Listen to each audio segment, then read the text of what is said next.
BPSC में मेरी second rank आई है। तो इसके लिए मैं स्टडी फॉर सिविल सर्विसेज की पूरी टीम को बहुत सारा थैंक यू करना चाहूँगी, क्योंकि उन्होंने मेरी जर्नी को बहुत सिंप्लीफाई किया है।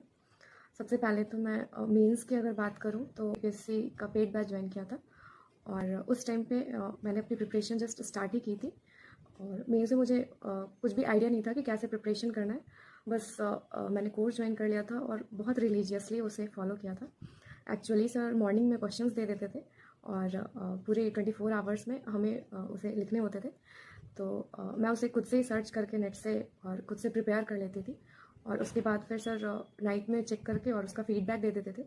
तो विद इन 24 आवर्स में फीडबैक हमें मिल जाती थी, और सर बहुत अच्छे से उसमें पॉइंट्स ऐड कर देते थे, क्वेश्चंस को कैसे अरेंज करना है, स्ट्रक्चरिंग में कैसे प्रॉब्लम होती है। सर सारी चीज़ें बता देते थे बहुत अच्छे से। और मुझे याद है कि मैंने फैक्ट्स ऐड किया था एक बार, तो सर मुझे स्ट्रिक्टली ये बोले थे कि फैक्ट्स आपको आता है, इसका मतलब ये नहीं है कि आप उसे बस उठाओ और कहीं भी डाल दो।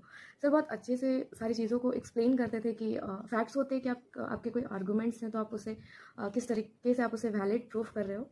और फिर सर बहुत माइन्यूट चीज़ें बताते थे कि आप आर्टिकल को कैसे ऐड कर सकते हो, तो आपके 1-2 मार्क्स पड़ेंगे। स्टेट पीसीएस में कैसे आप फैक्ट्स या फिर करंट अफेयर्स के क्वेश्चंस को ऐड करके आप आंसर्स को बहुत अच्छे बना सकते हो। फिर इंट्रोडक्शंस में, कंक्लूजन में आंसर राइटिंग मेरी बहुत ज़्यादा इंप्रूव हो गई थी। और मैं सर से हमेशा कहती थी कि सर 4 पेजेस में कैसे आंसर्स लिख पाऊँगी, अभी तो बिल्कुल भी नहीं आता है, कुछ भी नहीं पढ़ा है।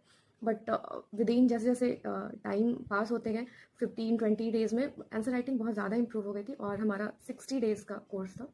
और 60 डेज़ के बाद फिर मैं खुद से भी लिख पाती थी, और फिर मैंने बहुत प्रैक्टिस किया था। तो प्रशांत अवस्थी सर का बहुत ज़्यादा कंट्रीब्यूशन रहा है इतनी अच्छी रैंक आने में।